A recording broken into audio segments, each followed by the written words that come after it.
Hola queridos amigos, bienvenidos nuevamente a Dilo al Mundo, en esta sección que estamos haciendo de conducción del niño y sobre todo cuestiones de paternidad, maternidad y todo lo que tiene que ver con lo relacionado a los niños. En esta ocasión vamos a tocar un tema que es muy importante, que nos interesa a todos los padres de familia cuando nosotros estamos teniendo a nuestros hijos por primera vez en nuestros brazos y queremos que ellos se alimenten de la mejor manera y crezcan de la mejor manera sin que nada les falte. Siempre nos preguntamos cuál debería ser la mejor alimentación para nuestros hijos. Así que es por eso que vamos a abordar este tema, que es la alimentación saludable infantil. Y creemos que es de suma importancia, así que lo queremos compartir con ustedes hoy. Y para esto está con nosotros Tamara Mardones. Muchas gracias por acompañarnos. Gracias por la invitación. Un gusto poder estar una vez más aquí, poder aprender y compartir también con los demás acerca de un poquito del conocimiento que se tiene acerca de este tema. Sí, y creo que es uno de los temas que, bueno, como nosotros nos estamos basando en Elena G. de White como escritora principal, además de la Biblia, claramente, es uno de los temas que más ha abordado ella. Creo el tema de la salud y de la alimentación, de los remedios que nosotros conocemos como naturales, que capaz que en otro programa vamos a profundizar más, pero creo que es un tema de mucha relevancia porque ella le ha dado mucha relevancia. Sí, y yo creo que sí, como a nosotras nos pasa, si nos sentamos a hablar acerca de alimentación y de experiencias y de cómo nos ha pasado a cada uno, no acabamos en un día. Así es. Así que bueno, vamos a iniciar con este tema y bueno, vos tenías una pequeña cita para compartir con nosotros antes de empezar en sí el programa. Bueno, esta cita se encuentra en Consejos sobre el régimen alimenticio. Es el capítulo 6 y hay un subtítulo que se llama específicamente El niño y es como un pequeño resumen acerca de lo que se va a hablar ahora, para que también sepan de que no solamente es que una profesional capacitada lo dijo, sino que hace mucho tiempo antes ya una profetisa inspirada por Dios nos los había mandado decir, solamente que ese tesoro estaba ahí escondido y no lo habíamos encontrado. Y dice, el mejor alimento para el niño es el que suministra la naturaleza. Y esto es lo primero que nos lo dice los pediatras una vez que hemos tenido a nuestros hijos. Bueno, algunos otros no te lo dicen, pero sí. Yo recuerdo al pediatra que atendió a mi bebé, ni se le ocurra pensar en que le va a dar usted fórmula a su hija. Me dice, los únicos que toman fórmula son los que no tienen a sus papás o se le murió la mamá en el parto o cosas así. Usted está sana, usted le va a dar y le tiene que dar. Así me lo dijo, no tiene otra opción. Wow. Y aquí lo dice, el mejor alimento es el que suministra la naturaleza. Lo producimos de manera milagrosa, maravillosa, sí. Y no tiene ningún costo y es completamente saludable. Sí, y algo que a mí me llamó la atención en ese sentido, yo cuando comencé con mi hijo al tema de la lactancia, a veces era difícil porque yo sentía que él se quedaba con hambre, pero decía, bueno, yo creo que la mejor, y uno de los mensajes que me llegó de una amiga, era decir, lo mejor es lo que Dios creó para ese bebé en específico. Y si nosotros nos ponemos a pensar que la leche materna que tenemos para ese bebé, ese es un alimento que es específicamente, o sea, tiene nombre y apellido, vamos sí. a decir, porque si tenemos otro hijo va a ser diferente nuestra leche. O si nuestro propio hijo, el mismo hijo, está enfermo, tiene algo más, tu leche también va a ser diferente. Sí, es porque se sí. adapta a las necesidades que tiene el niño. Sí. Y es increíble realmente. Sí. Dice, no debe privárselo de él sin necesidad. Es muy cruel que la madre, por causa de las conveniencias y los placeres sociales, procure libertarse del desempeño y de su ministerio materno de amamantar a su pequeñuelo. Muchas veces por las responsabilidades, muchas madres deciden, no, yo vuelvo a trabajar y el niño tomará fórmula, o madres sustitutas que a veces les dan pecho porque ya tienen su hijo, cuidan su hijo y también cuidan el de otra persona. Pero dice de que no debería ser así. También nos habla acerca de cómo debería ser la alimentación de la madre y del niño durante la lactancia. Por ejemplo, nos dice, durante el periodo en el cual los niños reciben alimentación de su madre es decisivo. Muchas madres, mientras amamantan a sus hijos, se ven obligadas a trabajar en exceso y afiebran su sangre en la cocina. Y eso ha afectado seriamente al lactante, no solo mediante un alimento afiebrado del pecho materno, sino que también su sangre ha sido envenenada por el régimen alimenticio perjudicial de la madre, que ha afiebrado todo su organismo y por lo tanto ha afectado el alimento que recibe el niño. Aquí nos muestra de que algo tan sencillo como el exponerse al calor de la cocina durante muchas horas afecta el estado de la leche materna y por lo tanto afecta al niño. Okay. Y vamos desde más atrás. Cuando el niño se está gestando, la alimentación de la madre también afecta al niño. Sí. Si la mamá come comidas estimulantes, si la mamá come comidas picantes, si la mamá está expuesta a cosas que no son saludables, se va a ver reflejado en el niño. Claro, cuando el niño va a nacer, va a ser un niño irritable, va a gritar, va a llorar, no se va a calmar con nada. ¿Por qué? Porque es como que estuvo con una droga todo ese tiempo y cuando salió de la panza de la mamá, se encontró sin eso y luego está llorando y pidiendo más. Dice, el niño también se ve afectado por el estado mental de la madre. O sea, aquí no solamente Dios nos está hablando de que tienes que cuidar tu alimentación, sino que también tu estado mental. Si la salud mental. Ajá, la salud mental. Si ella se siente infeliz y se altera fácilmente, si es irritable y tiene ataques de ira, el alimento del niño que el niño recibe estará inflamado y con frecuencia le producirá cólicos y espasmos y en algunos casos provocará convulsiones y accesos. Si se dan cuenta, a veces uno dice, ay, ¿por qué está tan irritable? ¿Por qué tiene tantos cólicos? Y dice que incluso el estado de ánimo en el momento de que tú le diste de mamar o antes, justo antes, no sé, tuviste una pelea, te enojaste, gritaste, afectó tu leche materna y por eso también el niño está así. Impresionante, sí. Y para terminar, dice, el carácter del niño es afectado en mayor o menor grado por la naturaleza del alimento que recibe de la madre. Cuán importante es entonces que la madre, mientras alimenta al hijo, mantenga un estado de felicidad mental, controle su espíritu.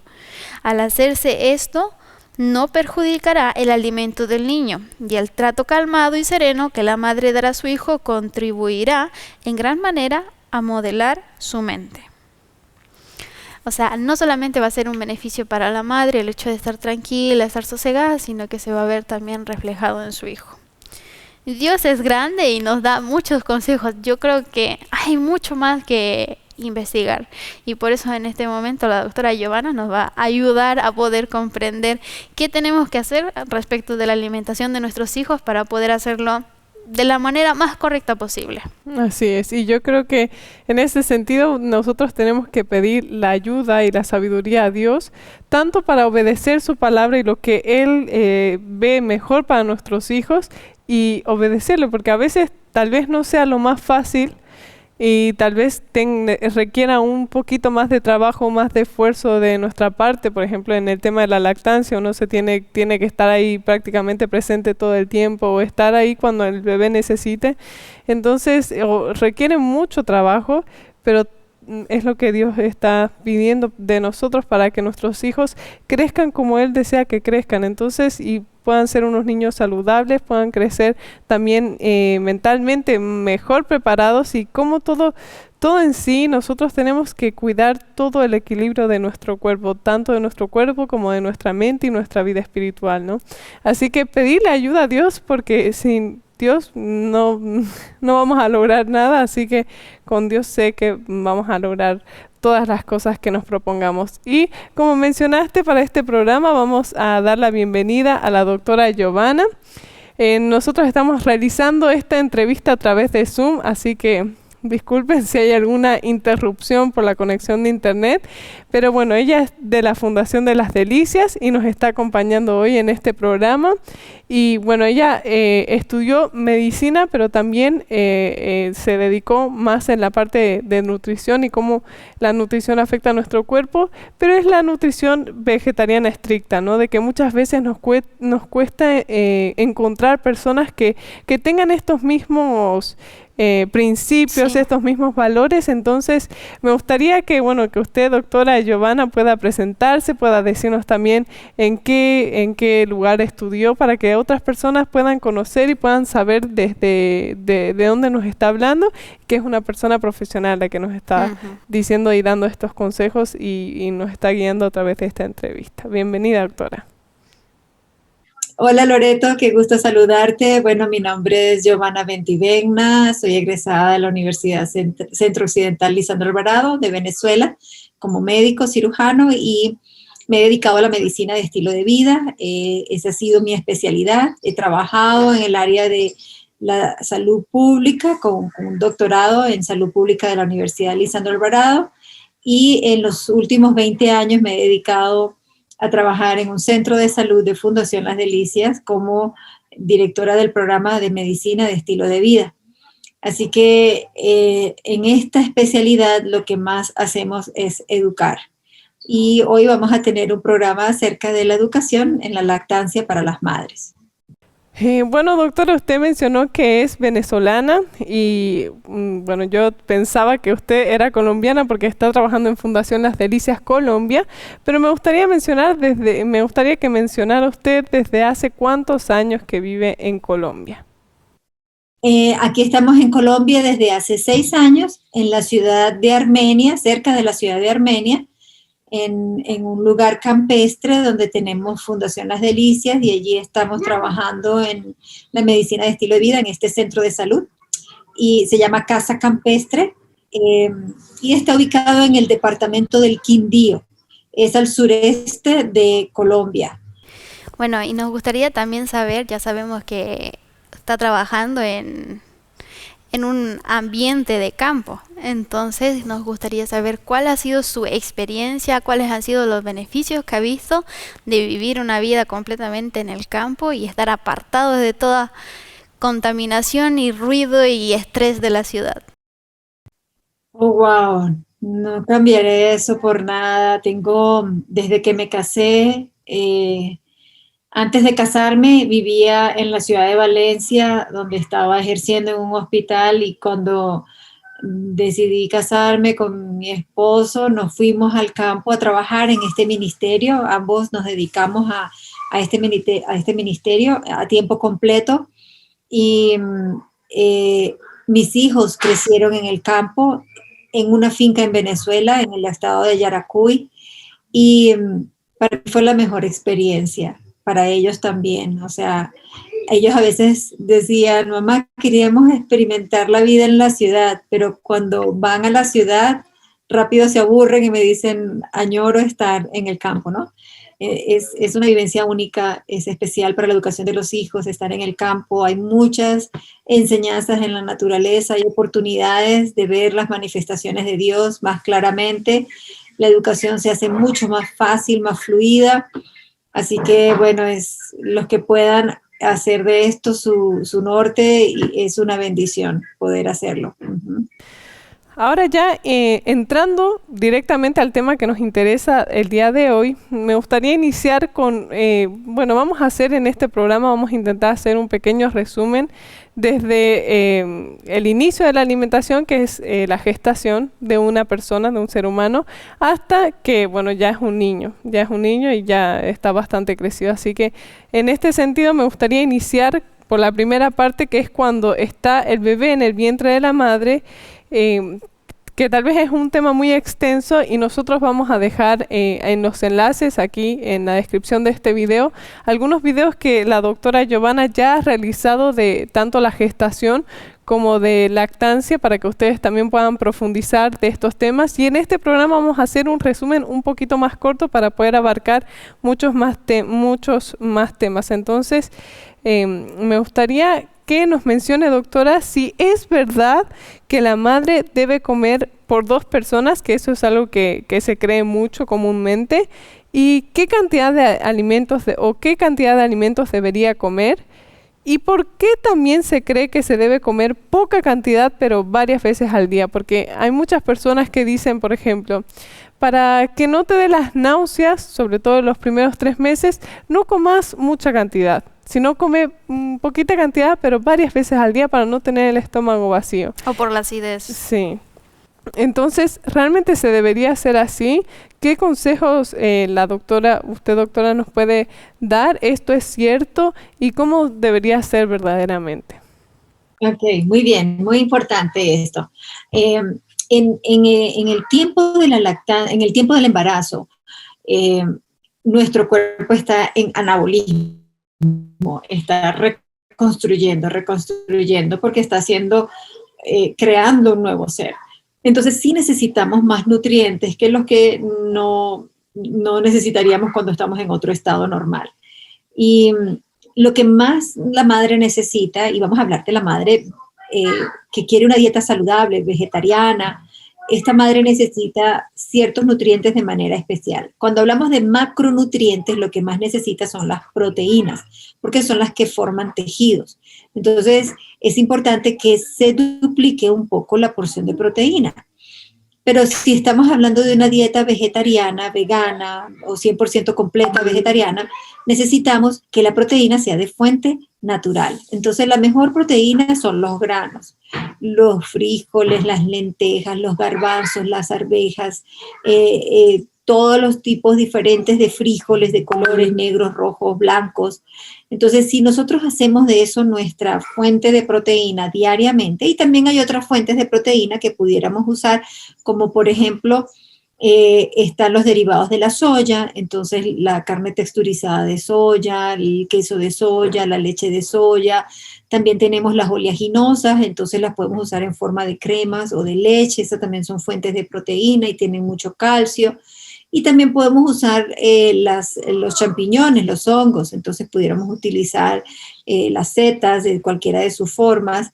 Eso también son una fuente. Por ejemplo, el shiitake, que es un hongo, es muy bueno para el sistema inmunológico, me protege el sistema inmune, a mí y a mi bebé, y me aporta bastante proteína. Entonces, así hay otros hongos, ¿verdad? El reishi, el shiitake, y bueno, están otros que podemos usar también.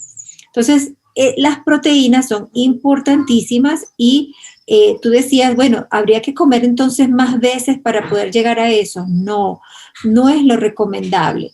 ¿Por qué no es recomendable comer varias veces? Porque aunque eso se ha predicado desde el mundo de la nutrición, de que es mejor 5 comidas que 2 o 3, desde hace muchos años nosotros recibimos un consejo divino de que era mejor 2 que 3. Y bueno, y si estamos en el embarazo es mejor 3 que 2, pero no más de 3. ¿Por qué? Porque nosotros tenemos un sistema metabólico y son varias las implicaciones que tiene el no comer tan frecuente.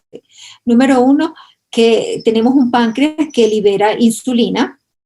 Y si nosotros estamos comiendo, cada vez que comemos estamos liberando insulina y generalmente hacemos, cada vez que usted come, sube la glucosa, sube la insulina, baja la glucosa, vuelve a sentir hambre, vuelve a comer a media mañana, vuelve a hacer una curva alta y eso se le llama el efecto montaña rusa. Ese efecto montaña rusa de sube glucosa e insulina, eso hace que, por un lado, termine agotándose el páncreas, por otro lado desarrollemos más resistencia a la insulina, por otro lado tengamos más problemas de depósitos de grasa donde no queremos en las arterias, en nuestra cintura, en nuestros brazos, en nuestro tronco, por el exceso de insulina que queda circulando. Por otro lado, ¿cuál es el beneficio? Cuando yo entro en un patrón de alimentación de 2 o 3 comidas, yo tengo periodos más largos de ayuno, 5 horas entre una comida y otra, 12 horas entre la cena y la otro desayuno, o más horas de ayuno entre la cena y la otra comida. Entonces, eso hace que mi cuerpo empiece a utilizar las reservas que tiene en el hígado, empiece a utilizar las grasas durante la noche, que tengo en mis reservas, y por último que consuma también las proteínas antiguas que tengo, las viejas que tienen que ser recicladas. Entonces, el dejar espacios cada vez es un tema que se está hablando mucho, que se sabe ya que nos puede ayudar y puede mejorar los síntomas gástricos que son tan molestosos durante el embarazo. Hay mamás que piensan, no, si como cada rato es mejor porque bajo el ácido. No, es mejor tomar bastante agua entre una comida y otra, y eso me va a ayudar a lavar mis jugos gástricos y a producir menos jugos gástricos y voy a sentirme mucho mejor.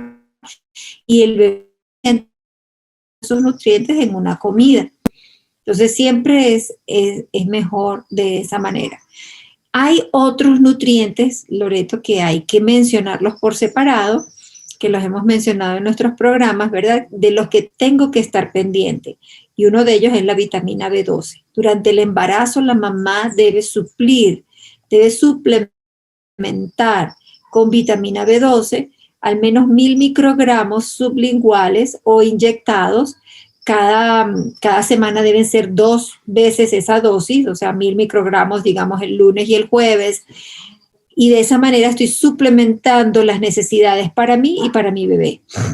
Vez tras vez hemos visto de algunas madres que por falta de conocimiento, de información, de educación en esta área, no se han suplementado y entonces tenemos bebés que nacen con retrasos mentales, que nacen con problemas en el habla, que tienen algún déficit neurológico y eso es importante. Por eso es tan importante que podamos, también debemos suplementar el hierro, omega 3, pero entonces siempre buscamos fuentes naturales.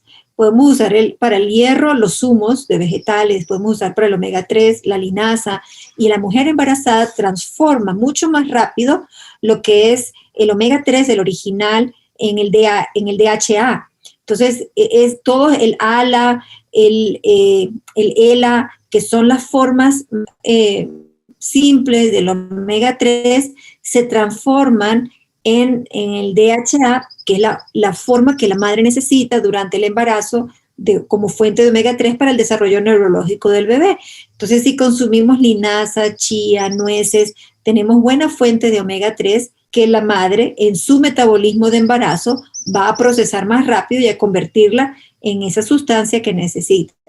Entonces estamos diciendo la importancia del omega 3. El omega 3 es muy importante en la forma de DHA para el desarrollo neurológico del bebé.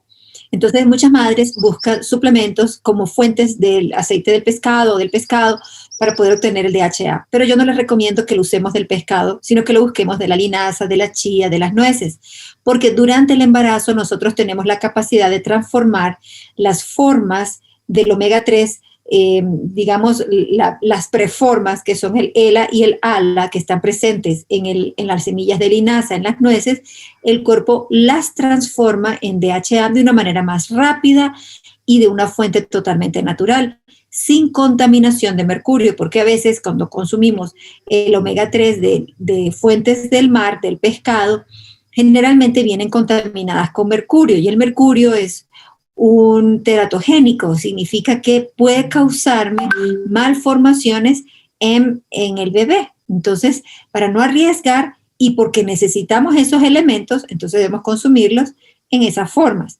Linaza molida, chía, nueces, en cremas, en leche también son buena fuente. Las hojas verdes también son fuentes de omega 3.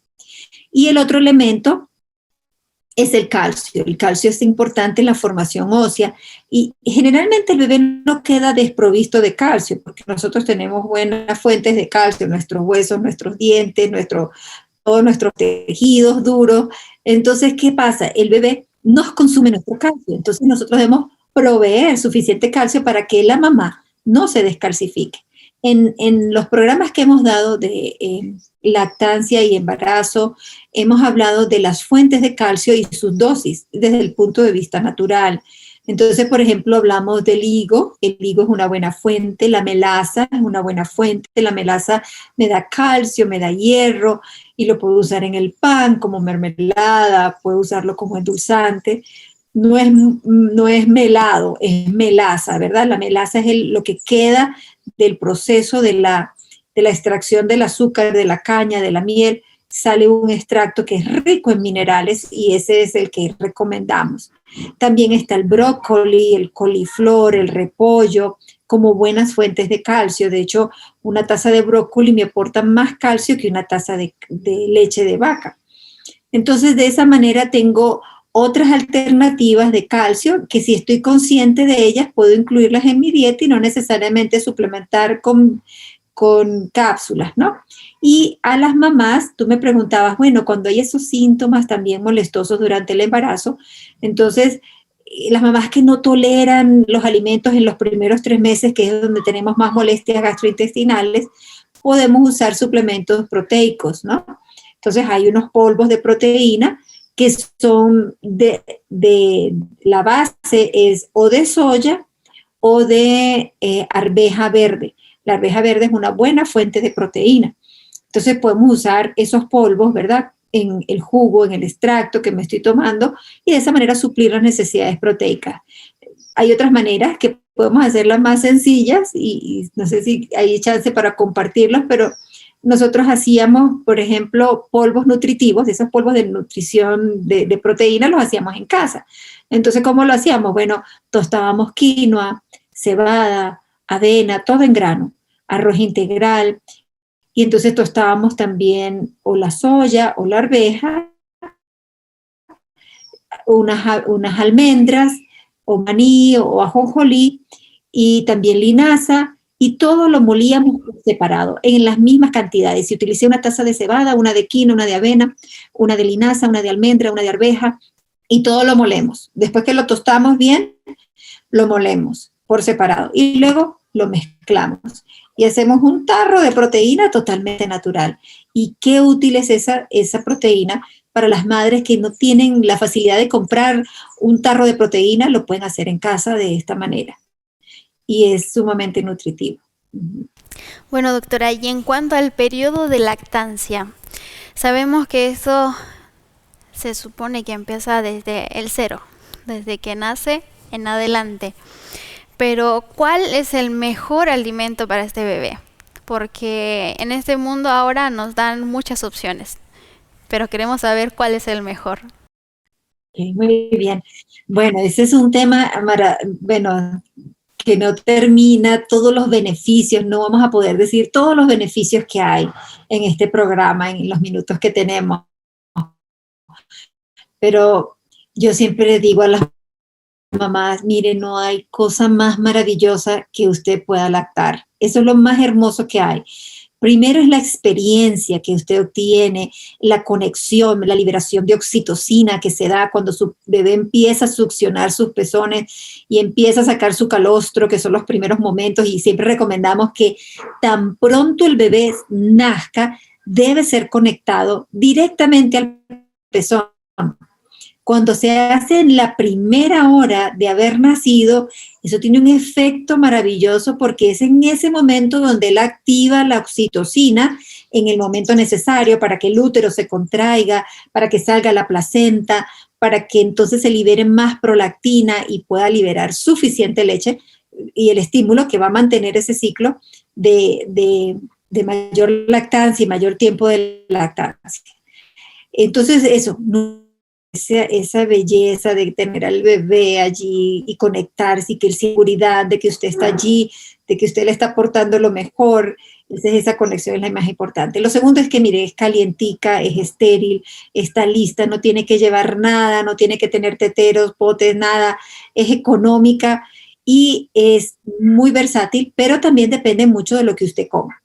Entonces, por ejemplo, siempre les aconsejamos a las mamás que al menos 2 veces al día, antes de amamantar, 20 minutos antes de amamantar, se tome un extracto. Un día se lo puede tomar de zanahoria y esa leche le va a saber a zanahoria al bebé. Y ese bebé, cuando pruebe la zanahoria por primera vez, va a recordar que su mamá se lo dio en la leche y va a decir, esto ya yo lo he probado. Y va a ser más fácil la transición y ellos van a querer comerse los vegetales porque ya lo habían probado.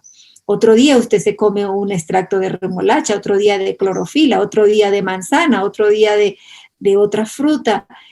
O si no, comer la fruta o el vegetal en el momento, digamos que usted almorzó y se almorzó con un buen plato de brócoli y a los 20 minutos o media hora de haber almorzado, usted le da pecho al bebé. Usted le está dando ese brócoli que se acaba de comer. Entonces usted le está enseñando a amar el brócoli, la cebolla, el ajo, todas las cosas que nosotros comemos.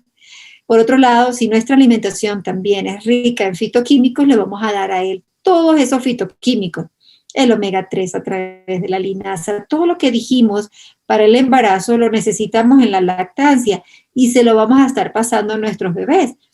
Entonces vamos a tener que ellos van a poder aprovechar el calcio, el betacaroteno, la luteína, la clorofila, las antocianinas, todos esos fitoquímicos los va a aprovechar el bebé y eso le va a aportar beneficios para madurar su sistema inmunológico, su sistema nervioso, el sistema neurológico se desarrolla y de esa manera, pues, todo es ganar, ganar. Con esa lactancia materna todo es ganancia.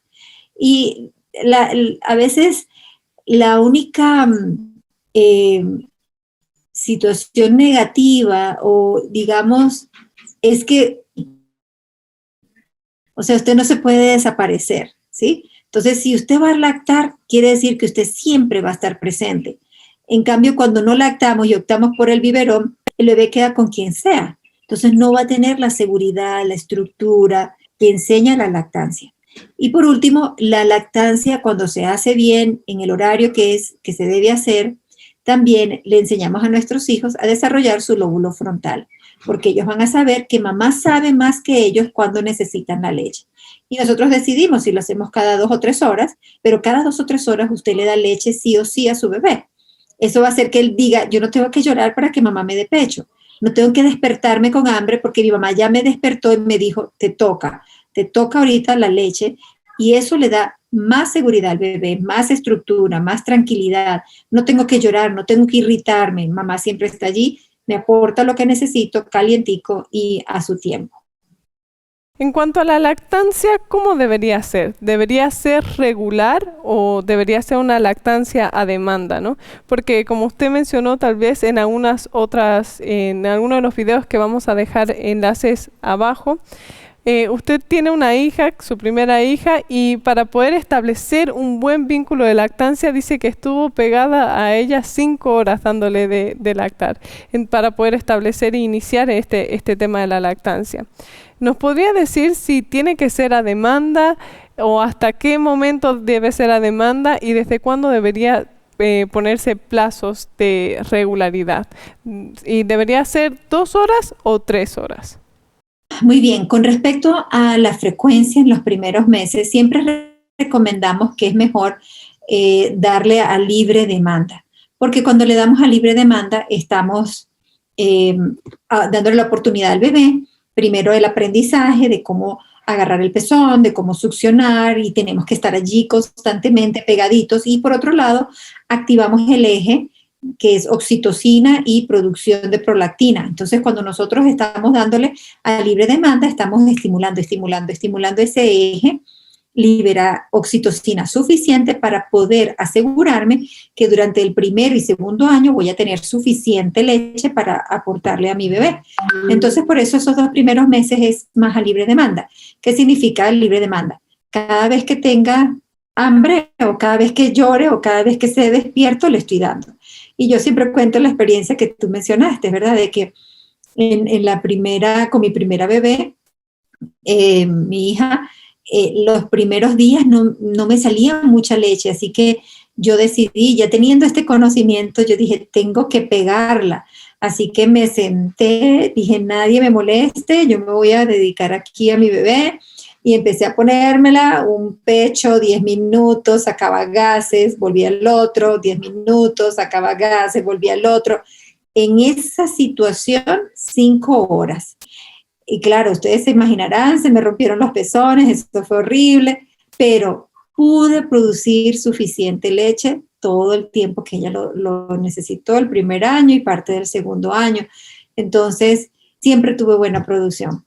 Y yo sé que fue por eso. Entonces esa es la libre demanda en los primeros 2 meses. Pero ya después hablamos que la importancia de estructurar.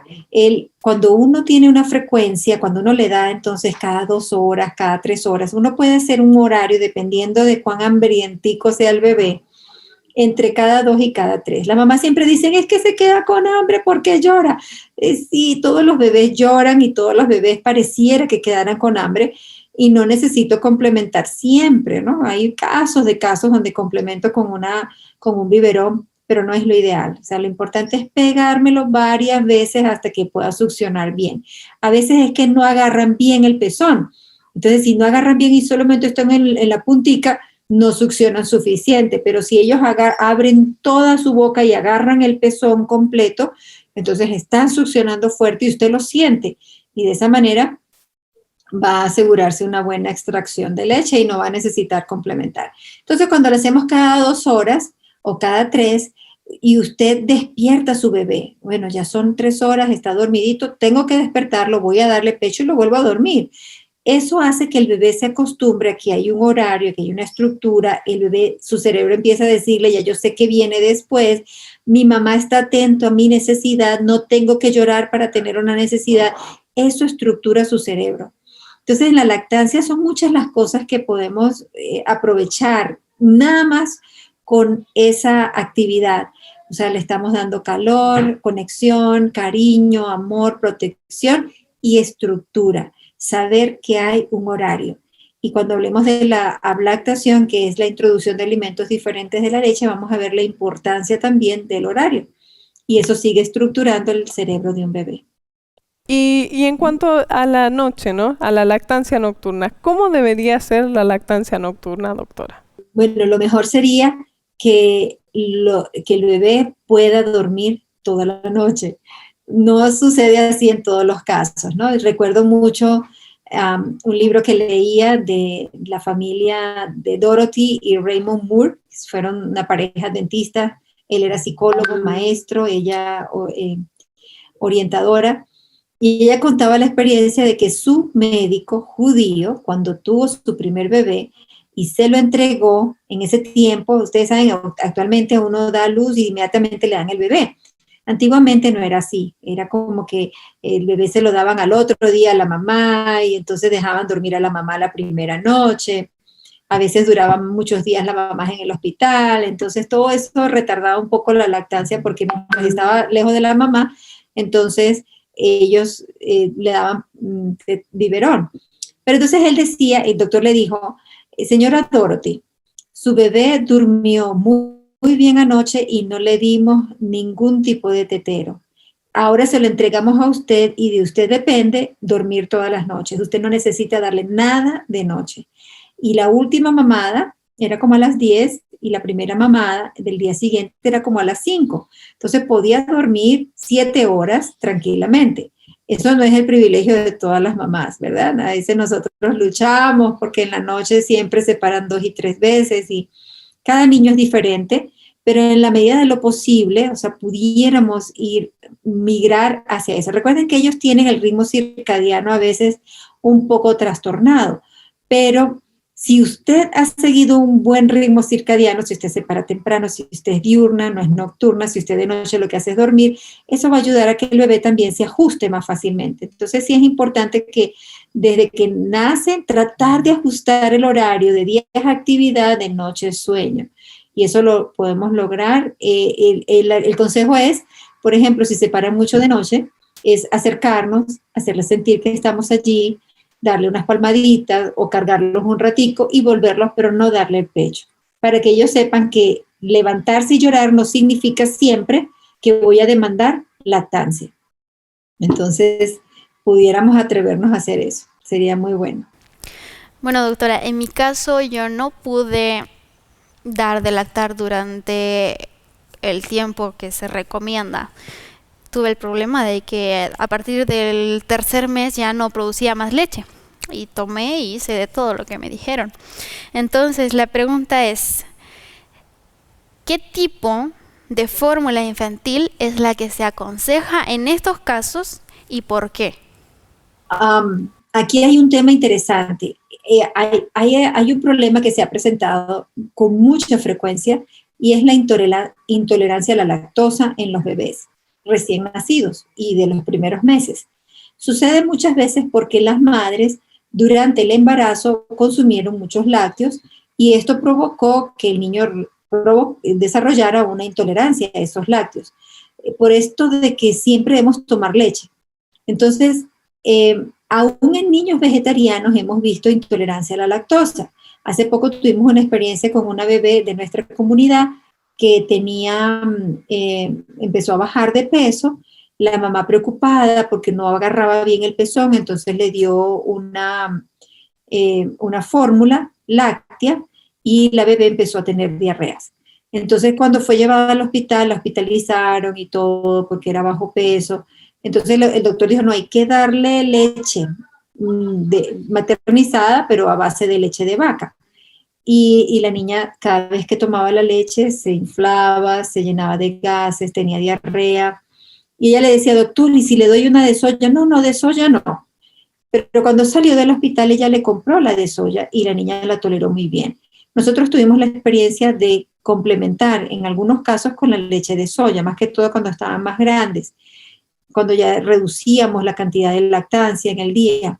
Entonces, para mí las fórmulas a base de leche de soya son muy buenas, a menos que el niño tenga una intolerancia a la soya. Lo que no debemos dar es leche de soya hecha en casa, ni ninguna otra leche hecha en casa en los primeros 6 meses.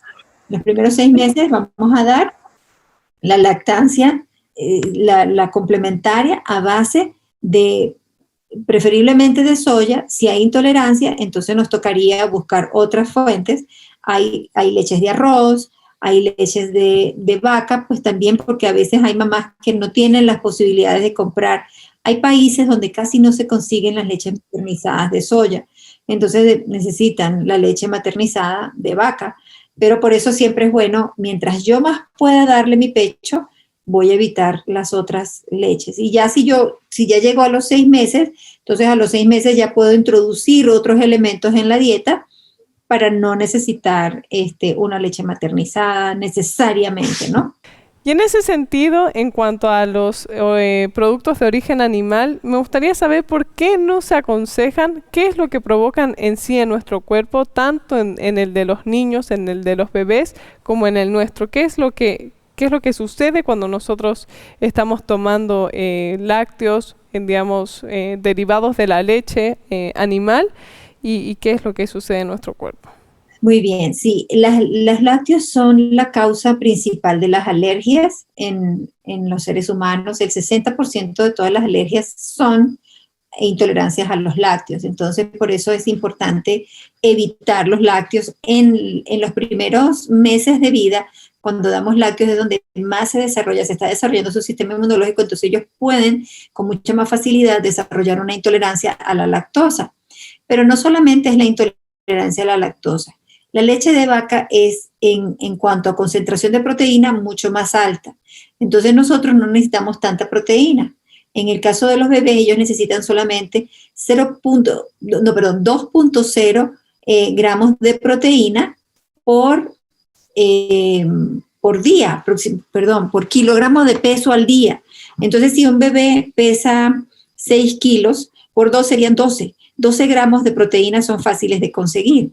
En cambio, cuando consumimos leche de vaca, le estamos aportando mucha más proteína y eso puede causar problemas a nivel renal, sobre todo el metabolismo. Y por otro lado, la leche de vaca es rica en colesterol. Entonces, le estamos aportando una buena porción de grasas saturadas que van a forrar sus venas, sus vasos sanguíneos, sus capilares, y entonces los están haciendo ya propensos para el desarrollo de enfermedades metabólicas en el futuro. Entonces, por eso no recomendamos la leche de vaca, es muy grasosa, muy proteica y produce esos problemas de intolerancias y alergias, ¿no? Entonces, y casi todos los niños tienen problemas de adenoides, problemas de rinitis, problemas de amígdalas, problemas de... Entonces, siempre muy temprana edad empiezan a sacarle las amígdalas, a sacarle las adenoides, y entonces les van sacando todo su sistema de defensa producto de esto. Muchas veces nada más con dejar los lácteos ya mejoraron su respiración y sus problemas de las amígdalas. Entonces, eso es importante también. En cuanto a la lactancia, sabemos de que muchos factores tienen que ver para poder realizar una lactancia de la manera correcta. ¿Nos podría decir cuáles son las mejores posiciones para poder dar de lactar de manera correcta a nuestros niños sin tener el problema del desacople o que el niño está tragando aire y luego tiene cólicos? ¿Nos podría educar acerca de las posiciones para dar una buena lactancia, por favor? Ok, bueno, aquí tenemos 2 láminas. Vamos a ver estas. Aquí vemos cómo debe ser el agarre. Fíjense, ahí nos muestra cuál es el agarre incorrecto, que es cuando ellos chupan solamente el pezón, y en cambio en el completo ellos abren bien su boca. Por eso nosotros debemos con nuestra mano, cuando lo tenemos en la cabecita, presionar, hacerlos que ellos abran más su boquita para que puedan ampliar y meter todo el pezón en su boca, de manera que cuando succionen, hagan como lo que vemos aquí en esta imagen que dice el agarre completo. Están introduciendo todo el pezón que le llega casi a la garganta, a la faringe. En cambio, aquí están solamente con el pezón afuera y no pueden succionar toda la leche. Aquí sí hay una buena estructura. Así es. Hay una mejor extracción. Y en esta otra lámina es Aquí en esta lámina tenemos también las posiciones para amamantar. Y esta es muy importante que estemos cómodas. Miren, uno termina con dolor de espalda, de cuello, cervical, el omoplato, en fin. Entonces nosotros necesitamos estar bien sentadas.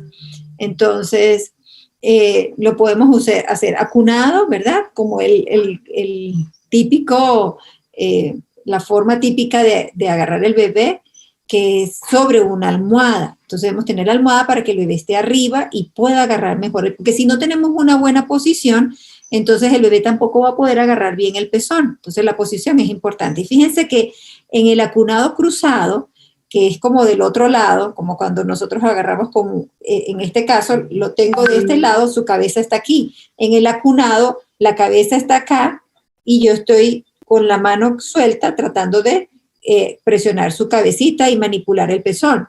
Pero cuando es cruzado, la cabeza está acá, entonces lo tengo como una pelota de fútbol. Y lo que hago es meterlo acá y poderlo presionar bien sobre el pezón. También está el de pelota de fútbol que lo llevo atrás. Entonces lo tengo como a un lado, la almohada la tengo a un lado, donde tengo el brazo que voy a apoyar, y entonces posiciono siempre la mano en la cabeza para poder empujar, ¿no? Y la última es la posición de estar acostado. Entonces esas son las posiciones más comunes que usamos, y es importante siempre el uso de la almohada para no estar tan agachadas o que el peso caiga sobre los hombros, ¿no? Eso es importante. Se conocen muchas cosas sobre el tema de la alimentación complementaria en sí. Algunas personas dicen que se debería iniciar a los 6 meses directamente. Algunas otras personas, mencionan que debería ser cuando le están saliendo los primeros dientes. Me gustaría saber cuál es su opinión profesional de cuál sería el mejor momento de iniciar la alimentación complementaria y cómo nos aconseja usted que podamos iniciar esta alimentación. Lo importante es cuando tengan la primera dentición. Allí es cuando ya estamos listos para darle la alimentación complementaria, la lactación, que es la introducción de alimentos diferentes de la leche. Entonces lo hacemos de esa manera cuando tienen los dientes, la primer dientecito, porque ya hay salivación y ya hay formación de amilasas que me van a ayudar a degradar los almidones. Entonces puedo comenzar a introducir alimentos como las frutas en primer lugar y luego los vegetales en segundo lugar. Entonces comenzamos con frutas blancas y luego frutas de color amarillo y por último otras frutas de otros colores. Dejamos siempre las cítricas para el final y después de eso comenzamos con los vegetales blancos, vegetales amarillos y por último vegetales verdes y de otros colores. Entonces, cuando vamos haciendo la introducción, yo siempre les digo que no debemos correr. La primera semana le damos las frutas blancas, entonces les damos banano, manzana, pera. De esa manera le vamos introduciendo las primeras frutas. Luego le metemos las amarillas, mango, papaya, melón, después sandía, que es roja, y vamos avanzando hasta que de repente le meto otros colores, ¿no? Otras frutas diferentes. Uvas, por ejemplo, que son moraditas. Y luego entonces ya llevo 2 semanas probando con las frutas, 2, 3 semanas. Entonces voy a comenzar con los vegetales. Entonces les doy papa, o ñame, o el ocumo, o la yuca, y luego le doy las amarillas, entonces arracacha, que es el apio, o la uyama, la zanahoria, y después entonces voy con los verdes, ya serían las hojitas verdes, el brócoli, y así voy introduciendo los diferentes colores. Cuando ya llevo 2 meses haciendo ese proceso, entonces ya puedo comenzar a introducir los cereales. Sin embargo, siempre decimos que debe ser en momentos, o sea, no perder el hilo de los momentos de comida. Entonces, el momento de darle la primera fruta en el desayuno, o en el almuerzo, o en la cena, o sea, pero que sea en las horas de la comida. No a cualquier hora vamos a darle un banano aquí, vamos a darle en ese desorden, sino que vamos a hacerlo siempre en los tiempos. Eso es lo importante. Y cuando ya le hicimos estomaguito, ya le dimos los primeros frutos y vegetales, entonces empezamos a introducir cereales y algunas leguminosas o legumbres o frijoles también, pero comenzamos con la lenteja o la arveja o la lenteja germinada. Entonces me gusta dar, por ejemplo, la quinoa. Entonces puede ser en la mañana cereal de quinoa y una fruta. No tengo que aliñar, no tengo que echarle dulce, no tengo que echarle sal, solamente cocinar el cereal y acompañarlo de una fruta. Y entonces al almuerzo un vegetal, una sopita de grano, puede ser lenteja o arveja tierna. Y luego entonces en la cena puedo volver a dar un cereal, puede ser esta vez avena y una fruta. Y así voy dándole, y los cereales sin nada, o sea, sin sal, sin dulce, vamos a dárselo para que ellos vayan saborizando y aprendiendo las texturas, los colores, los sabores. Eso va desarrollando su cerebro, su inteligencia. Entonces son las maneras de introducir los alimentos. Al iniciar la alimentación, bueno, todos nos empezamos a preguntar algo importante. Como adultos nos gusta la sal y nos gusta el dulce. Así que, como pregunta para usted, para nuestros niños, ¿a qué edad se debe introducir los endulzantes, ya sea cualquier tipo de endulzante, azúcar, miel, y la sal, que es muy, digamos, común utilizarla en las comidas a la hora del almuerzo, por ejemplo? ¿Es recomendable usarla en la comida de los niños o todavía esperamos a que ya estén más grandes y más desarrollados? Yo pienso que después, hasta de los 2 años sería lo ideal. Yo hasta los 2 años casi no usé dulces. Lo que usábamos era que, por ejemplo, si hacía un cereal, le licuaba un banano o le picaba banano al cereal, o si era de sal, esporádicamente le echaba una gotica, o sea, un pedacito, pero ya después del año. Generalmente antes de eso no lo necesitan. Si la dieta tiene suficientes vegetales, ahí van las sales para ellos. Entonces, los primeros 2 años no es tan necesario, y cuando endulzamos, le vamos haciendo, o sea, creando costumbres de lo que llaman los americanos el sweet tea, o sea, ese diente dulce, ese gusto de lo dulce.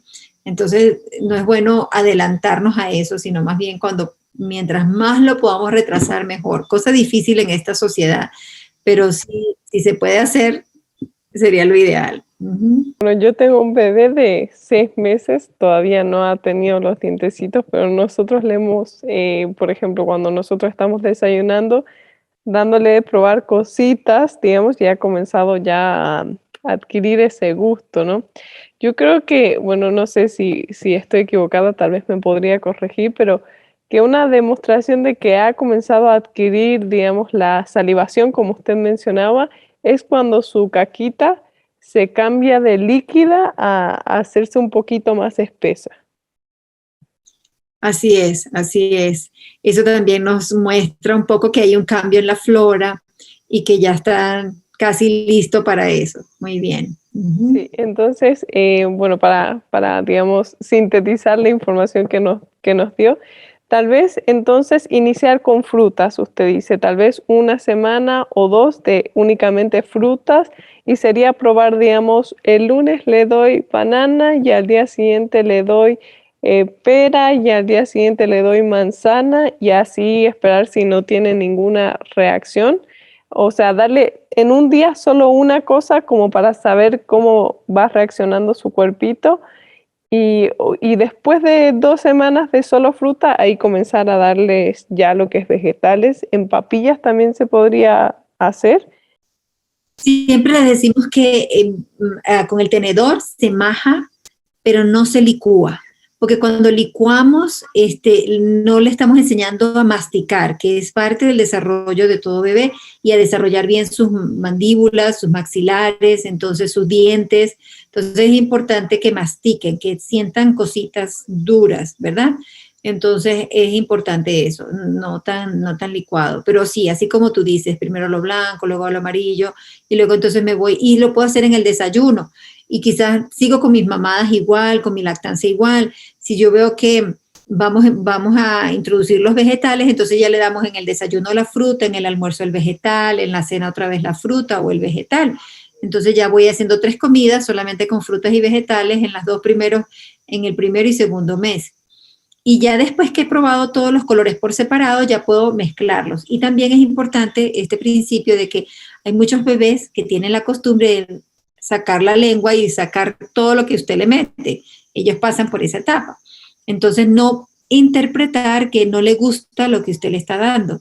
Es un reflejo. Entonces, cuando usted ve que no le gusta algo que usted le está dando y lo está botando, no se lo siga dando. Espere otro momento y vuelve a repetir el procedimiento hasta que él ya se acostumbre a recibir el alimento y a deglutirlo. ¿Cuándo se debería realizar el destete? ¿Cuándo es aconsejable, digamos, que se le deje de dar la lactancia materna? Lo ideal sería los 2 años, pero podemos hacerlo antes, desde el año y medio hasta los 2 años sería el tiempo. ¿Por qué en ese tiempo? Porque, o sea, lo mínimo que debemos amamantar es 1 año, pero si podemos llegar hasta el año y medio, mucho mejor. Todavía estamos aportando nutrientes, inmunoglobulinas, fitoquímicos y muchas otras sustancias a través de la leche, así tengamos 2 años. Entonces, es importante que mientras más lo podamos hacer, mejor. Si yo me estoy tomando la vitamina B12, se la estoy dando a él. Si me estoy tomando el hierro, se lo estoy dando a él. Si me estoy tomando todas esas frutas, se los estoy dando a él. Entonces, les estoy dando todos los nutrientes a través de la lactancia. Por eso, mientras más lo pueda alargar ese periodo, va a ser mucho mejor. Una vez que el niño ya ha dejado la lactancia materna, que sabemos que es a través de la leche, que recibe todos los nutrientes, al comenzar la alimentación complementaria, ¿de qué manera podemos lograr que nuestros niños obtengan también todos los nutrientes a través de una alimentación vegetariana? Porque muchas veces se nos dice, dele carne, dele pescado, dele huevo. ¿Nos podría dar un ejemplo de cómo debería ser el plato para su desayuno, para su almuerzo y para su cena? Sería de mucha ayuda para muchas personas el poder saber también la porción que van a comer, porque a veces podemos exigirle a los niños que coman más cuando realmente no logran, digamos, comer esa cantidad. Y nos preocupamos luego porque dicen, ay, no se está comiendo toda su comida. ¿Nos podría ayudar con eso? El estómago del bebé es del tamaño de su puño cerrado. Entonces yo siempre le digo a la mamá, miren lo que le cabe. Entonces, ¿qué hacemos? Nosotros cuando ya hemos hecho todo el proceso de ablactación lentamente de las frutas y todo esto, y ya tenemos más o menos, ellos se acercan a nuestro menú, entonces nosotros hacemos el programa de 3 comidas, desayuno, almuerzo y cena, y entonces le damos en el desayuno, lo primero que le vamos a ofrecer es la fruta. ¿Por qué la fruta? Porque la fruta es importante por su color, por sus vitaminas, minerales y fitoquímicos, y porque además me alimenta la flora de primero, entonces prepara el estómago y el colon para lo que viene. Y en el segundo plato debe ser lo que nosotros le llamamos bombitas. Ese fue un término que nosotros le introdujimos, y las bombitas son que en un solo plato usted le está aportando todo. Digamos que usted le hace una cebada o una avena o una quinoa, y en esa cebada usted le agrega un licuado de leche de almendra con medio banano, con media manzana, con una cucharadita de linaza, con algo de chía, y usted licúa eso y se lo echa a su cereal y le aporta, le da esa tacita pequeña al bebé. Usted le está dando en una sola cosa todo lo que él necesita, y entonces no dejaste nada por fuera. A la hora del almuerzo, entonces le ofreces igual la ensalada, pero no le vamos a dar una ensalada a un bebé, le damos los vegetales por separados, florecitas de brócoli, rueditas ¿cómo se llama? De coliflor, habichuela, palitos de zanahoria, rueditas de tomate. Y entonces así le vamos dando diferentes cosas que ellos van a ir probando, textura, color, sabor, y luego entonces la sopita. Ahí vienen los granos con 5 colores, algo naranja, algo verde, algo morado, algo rojo, algo blanco. Entonces tengo la lenteja, que es un color marrón, café, con otros colores como zanahoria, brócoli, habichuelas, arvejitas, en fin. Y así le hago de muchos colores. Esa sopita, lo que hago es, la meto en la licuadora y prendo y apago la licuadora. O sea, solamente prender, medio triturar, y ellos empiezan a saborizar todos esos vegetales. No acostumbremos a los niños de que todo debe ser licuado finamente. No, eso no le hace bien al bebé. Medio licuado, medio triturado es la mejor manera. Y entonces ahí tienes estamos hablando de lactantes hasta el año, ese es más o menos el menú.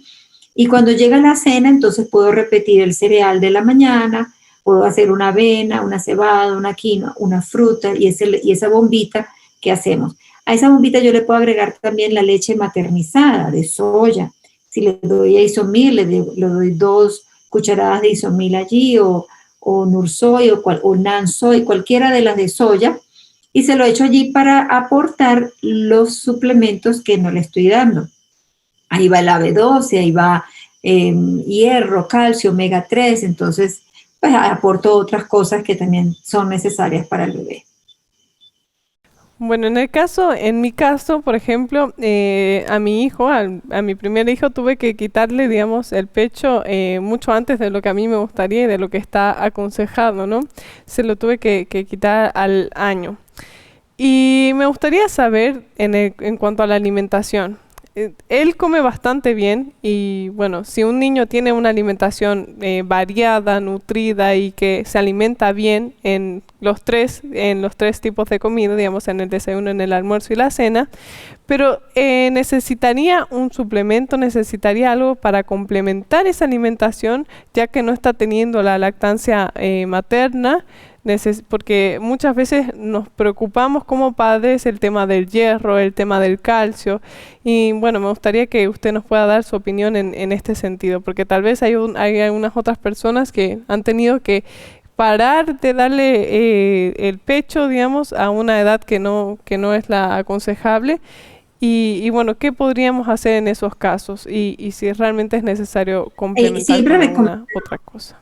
Sí, cuando ya le quitaste la leche materna, y tiene todavía 1 año, hay que darle leche maternizada.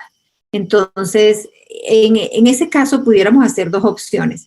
Pudieras darle la leche maternizada en vaso antes de comer el desayuno o el almuerzo, pero le puede quitar el hambre. Entonces, yo prefería usar la cantidad de leche para que se le daba a un tetero, se la ponía al cereal. Entonces, de esa manera estaba dándole la leche, pero no en tetero, no en vaso. Entonces, puedes hacer esas 2 cosas. En vaso, una vez al día, una porción puede ser 8 onzas con unas 4 medidas de la leche maternizada, o se lo agregas, ese es el que me gusta más, agregárselo directamente al cereal. Tú puedes dividirlo. 2 medidas para el desayuno, 2 medidas para la cena. Ahí tengo las medidas del día. ¿Por qué? Porque eso me aporta muchos nutrientes que no le estoy dando yo. Entonces me complementa la B12, el calcio, el hierro, el zinc, el magnesio, todos los elementos que no le estoy dando yo, se lo aporta esa leche maternizada. Entonces sí es importante darle algo de leche maternizada después de el año, si ya hemos quitado la lactancia materna. Muy bien, entonces ahí ya debo tener igual la fruta, el cereal, igual con todos los ingredientes que enseñé, ¿verdad? Pero entonces ya complementamos con arepa, pan, panquecas, waffles. O sea, ya le doy algo sólido, ¿no? Para complementar el desayuno. Puedo usar mantequillas de oleaginosas, maní, almendras, girasol, o que yo haga cremas de ajonjolí, y entonces le complemento con esa oleaginosa en forma de crema o en leche con el cereal. A la hora del almuerzo tendríamos lo mismo, los vegetales separados por colores, la sopa con los varios colores, ya no tenemos que licuarla, y le agregamos un carbohidrato, puede ser arroz integral, puede ser papa, yuca, plátano, y así vamos completando nuestro plato, ¿verdad? Como se debe hacer. Y por último, la cena, entonces volvemos a hacer lo mismo del desayuno, o puede ser que me quedó sopita del almuerzo y la usé en la cena, pero puede ser igual al desayuno, un cereal, una fruta, y de esa manera vamos aportándole todos los elementos. ¿Qué hago para completar? A ese cereal de la mañana y el de la noche, para no darle biberón, le agrego la cantidad de leche que necesito si yo no le estoy dando lactancia materna. Entonces ahí le echo 2 o 3 medidas de la leche Nursoy o la Isomil, igual en la tarde. Entonces ya le di su porción de leche que necesitaba para el día sin necesidad de darle un tetero. De esa manera ellos salen del pecho a la agua, que es embebida, y a la comida, que ya es sólida, en sus 3 momentos. En el caso de las leches, sabemos que también tenemos las opciones de origen vegetal. ¿Se recomienda realmente el poder darle a un niño la leche, ya sea de almendras o de soya, preparada en casa? A pesar de que sean tan pequeñitos, ¿se les puede dar ese tipo de leches, o desde qué edad podemos empezar a darles esta leche? Muy buenas y se deben usar en la preparación de los cereales. Pero como esa leche no ha sido enriquecida, y no estoy diciendo que es que lo natural no valga, sí vale, pero entonces yo tengo que tener 2 cosas pendientes. O sea, él está en desarrollo. Como niño vegetariano hay algunas cositas que pueden faltar. Y en ese caso, la que más me preocuparía, la vitamina B12. Si tenemos la vitamina B12, yo sé que el calcio con una dieta balanceada lo vamos a obtener. El hierro con una buena dieta balanceada lo vamos a obtener. El zinc, si usamos semillas y cereales integrales, ahí lo tenemos. Entonces lo que voy a necesitar, que es lo único que no me va a aportar la dieta que yo le estoy dando, es la B12. Entonces debería sustituir o suplementar con B12, y de esa manera puedo seguir usando el coco, la leche de almendra, la leche cualquiera, porque no tengo que estar pendiente de darle esa porción que ella necesita, que ese bebé necesita en la leche maternizada, que está todos los nutrientes allí completos. Como usted mencionó en la primera pregunta, ¿no? Cuando nosotros estamos hablando de la gestación, digamos, de la alimentación de la madre, ya debería estar una madre con una alimentación regular de 3 comidas al día, y también sabemos que es importante que los niños también adquieran este hábito. Pero a veces la preocupación de la familia en sí, ya sea de los padres, de los abuelos o de cualquier persona que está a nuestro alrededor, es de que no esté comiendo lo suficiente tanto en el desayuno o en el almuerzo o en la cena. Entonces, ay, que su estómago es muy pequeñito, debería comer algo a media mañana, o no come lo suficiente, debería comer algo a media tarde. Entonces, ¿cuándo, a qué edad específicamente se debería regir una alimentación a los niños de 3 comidas al día? Porque nosotros sabemos que ese es el consejo que Dios nos ha dado a través de los escritos de Elena G. de White, ¿no? Que sean 3 comidas al día. Entonces, ¿desde qué edad tenemos que iniciar con esto? Si son lactantes o son niños que están lactando, pues se supone que estamos dando pecho. Pero si ya dejaron de lactar, es acostumbrarlos a tomar agua, a distraerlos. O sea, cuando ellos empiezan a pedir comida, distráigalo, vamos a hacer, no le diga, no te voy a dar comida, porque usted le está diciendo algo que va a crear en ellos un efecto contrario. Los niños, una vez que comienzan a consumir alimentos diferentes de la leche, ya podemos introducirlos en un plan de 2 o 3 comidas. Cuando están bebecitos de 6 meses, de 7 meses, 8 meses, no necesito ser tan rígida en que sean 3 momentos. Puede ser nada más el desayuno, porque estoy comenzando a introducir, y entonces le comencé con el desayuno. Y no le doy almuerzo ni cena porque le estoy dando el pecho. Pero una vez que pasan 2 o 3 semanas de la primera introducción de alimentos y ya empiezo con los vegetales, ya puedo hacer el de 2 comidas, desayuno y almuerzo con frutas y vegetales. Después ya paso a sopitas, ¿verdad? Pero ya cuando estoy en los 8 o 9 meses, que ya tengo mis 3 comidas estructuradas, deberían ser sus 3 momentos en el mismo horario que come la familia, para que él se acostumbre a los momentos de familia, en el horario de la familia, esos 3 momentos. Entonces siempre recomendamos que sean 5 horas de separación entre una comida y otra. Y recuerden, si el niño no come algo, no hagan lucha, solamente retiren el plato, pero explíquenle, no vas a comer más nada hasta la siguiente comida.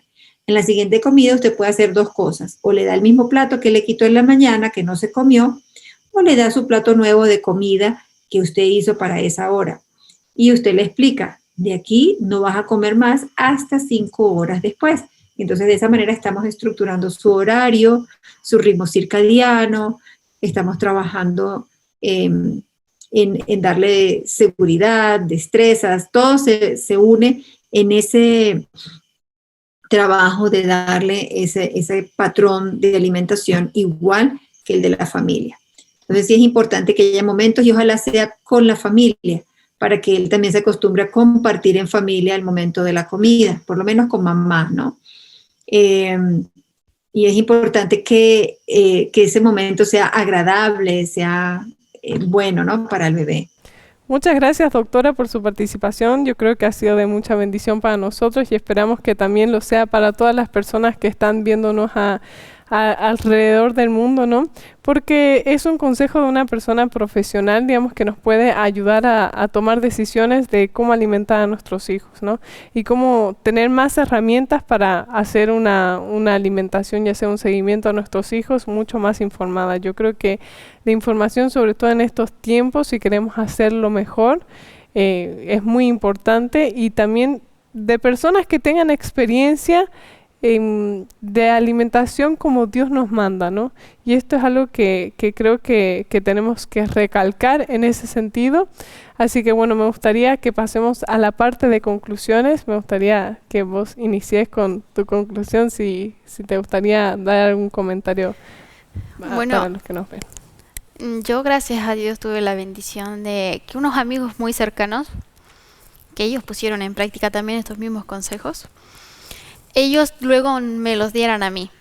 Me recuerdo que nos sentamos y empezamos por una videollamada en Messenger y estuvimos más de 2 horas hablando. Y nos quedamos cortos porque ya se hizo tarde y seguimos hablando acerca de cómo debía yo cuidarme para que mi hija tuviera un buen desarrollo. Y la parte difícil siempre va a ser ponerlo en práctica. Porque si tú ves la lista, hay muchos no.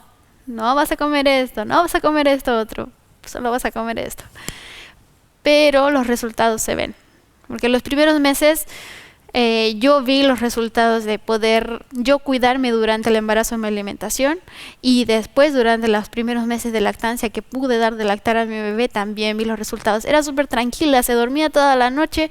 Todos me decían, ay, ¿por qué no estás con ojeras? Nosotros esperamos verte con ojeras. No, porque yo duermo, le digo.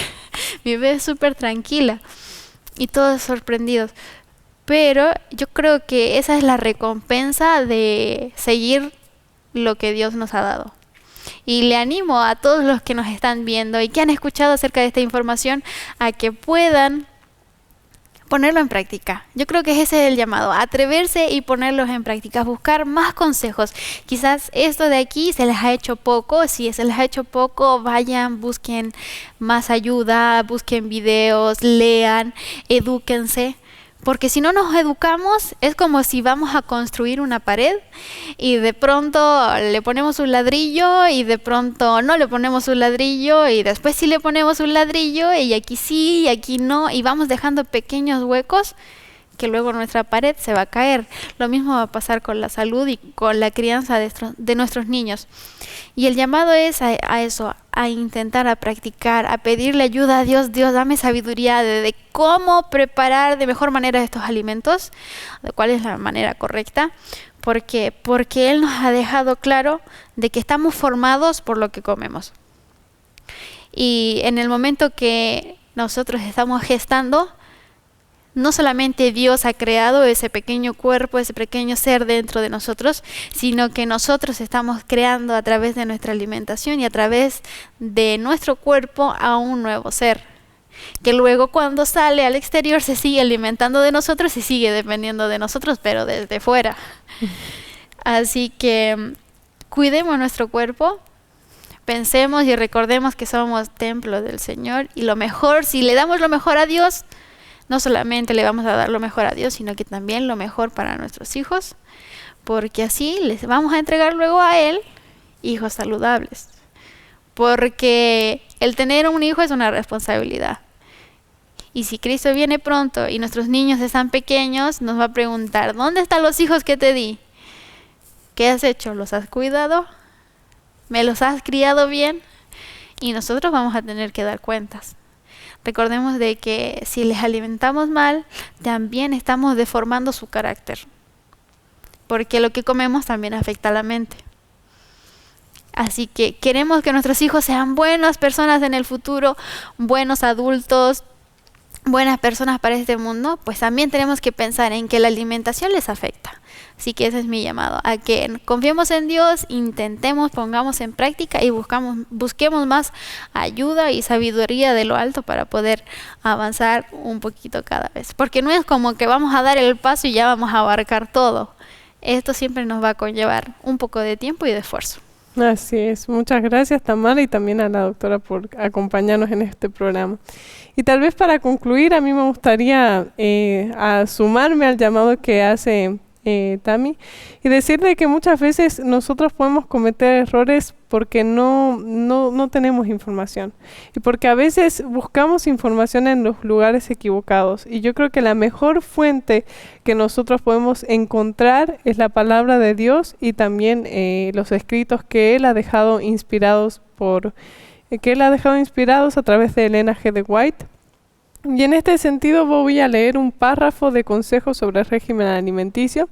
Y hay una parte que habla específicamente del niño, es la sección 13, y aquí dice que no se debería permitir que los niños coman dulces, frutas, nueces u otros alimentos entre las comidas. 2 comidas por día son mejor para ellos que 3. Si los padres dan un buen ejemplo y obran de acuerdo con los buenos principios, los niños no tardarán en actuar correctamente. La irregularidad en la alimentación destruye el tono sano de los órganos de la digestión, y cuando vuestros hijos se acercan a la mesa no apetecen el alimento sano. Sus apetitos anhelan lo que no es bueno para ellos. Muchas veces los niños han sufrido fiebres graves atraídas por una alimentación impropia, siendo los padres los culpables. Es el deber de los padres asegurar que los niños formen hábitos conducentes a la salud, y así ahorrarse mucha angustia. Entonces lo que vemos aquí es que realmente nosotros, cuando nosotros somos llamados a ser padres, somos llamados también a ser sus maestros, sus doctores, los enfermeros que están ahí para atenderlos cuando están enfermos. Sí, los cocineros, los chefs.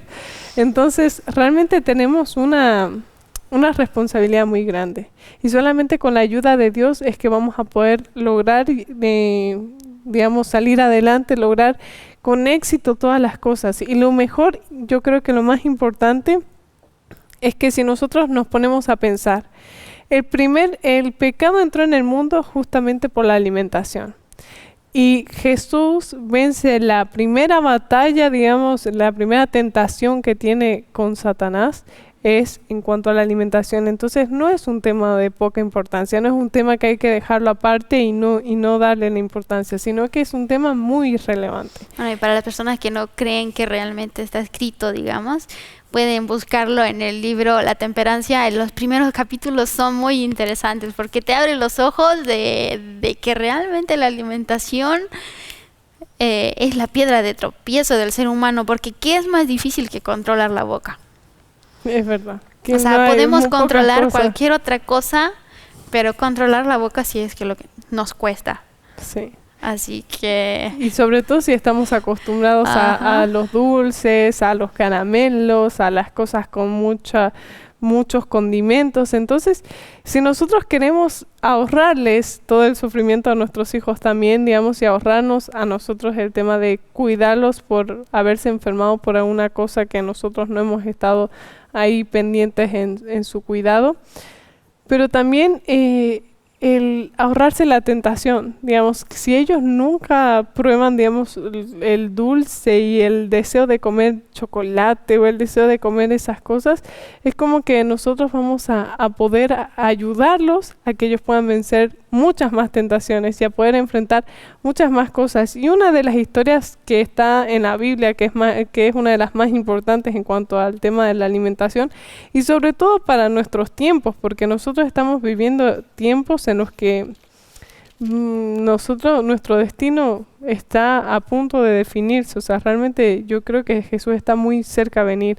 Y si nosotros queremos que nuestros hijos sean un ejemplo, que sean personas que se paren firmes por las cosas que Dios desea de ellos y no le tengan miedo a enfrentarse a gobernadores, a enfrentarse a personas de poder, necesitan también vencer a la alimentación. Y aquí tenemos la historia de Daniel, ¿no? Antes de que leas, otro pequeño llamado es de que si toman una decisión de cuidar la alimentación de sus hijos, que se lo informen a sus familias.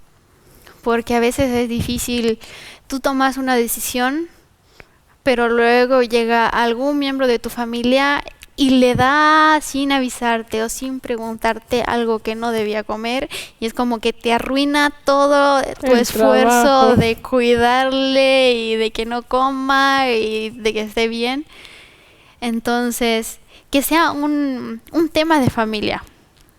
No solamente es que nosotros no le queremos dar esto, es por favor, nosotros hemos decidido esto y pedimos su ayuda, le pueden dar cosas saludables, pero por favor no le den esto, porque lo hacemos por su bien, para que, digamos, se pueda hacer como un círculo que le proteja, no solamente papá y mamá, sino que también los demás que le rodean también puedan ser de ayuda. Sí. Porque en lo que nos vas a leer ahora acerca de Daniel, si el eunuco no hubiera respetado la decisión de ellos y les hubiera obligado, la historia sería diferente. Lo mismo pedimos de nuestras familias, que respeten nuestra decisión de poder cuidar nuestra salud y que nos ayuden. Así es. Y eso también es una de las mayores demostraciones de amor. Ajá. Porque si realmente amamos a nuestros hijos, amamos a nuestros nietos, a nuestros sobrinos, a nuestros lo que sea, nuestro mayor deseo va a ser que ellos estén saludables, que crezcan bien, tanto física como mental y espiritualmente. Entonces yo creo que una de las cosas que mayor equilibrio les va a dar es la alimentación. Así que solo necesitamos pedir la ayuda a Dios, ¿no? Entonces vamos a leer lo que Daniel realizó en esta ocasión. Esto se encuentra en Daniel 1, que es, digamos, en el año tercero del reinado de Joacim, rey de Judá. Vino Nabucodonosor, rey de Babilonia, a Jerusalén y la sitió. Y el Señor entregó en sus manos a Joacim, rey de Judá, y parte de los utensilios de la casa de Dios, y los trajo a la tierra de Sinar de la casa de Dios, y colocó los utensilios en la casa de los tesoros de su Dios. Y bueno, aquí vamos a ver a quiénes es que se llevan, ¿no? También. Y dijo el rey Aspenaz, jefe de los eunucos, que trajese a los hijos de Israel, del linaje real de los príncipes, muchachos en quienes no hubiese tacha alguna, de buen parecer, enseñados en toda sabiduría, sabios en ciencia y de buen entendimiento, e idóneos para estar en el palacio del rey, y que les enseñasen las letras y la lengua de los caldeos, ¿no? Aquí realmente Daniel y sus amigos, cuando se los llevan una vez, ellos eran personas de linaje real de los hebreos. O sea, ellos iban a pasar de estar en un lugar privilegiado, digamos, a ser esclavos. Obviamente del palacio, que también es un lugar privilegiado en cuanto a la esclavitud. Pero nos habla sobre que ellos iban a tener también tentaciones de aprender las cosas que ellos creían, que los caldeos creían, las letras y las enseñanzas de esos otros dioses. Entonces iban a entrar en un terreno peligroso, iban a entrar, digamos, en el mundo, iban a enfrentarse a la adoración con otros dioses y cosas así. Y entonces aquí vemos que vamos a ver qué es lo que pasó después, ¿no? Entre estos estaban Daniel, Ananías, Misael y Azarías, hijos de Judá. A estos el jefe de los eunucos puso a Daniel Belsasar, a Ananías Sadrac, a Misael Mesac y a Azarías Abednego. Y Daniel propuso en su corazón no contaminarse con la porción de la comida del rey, ni con el vino que él bebía.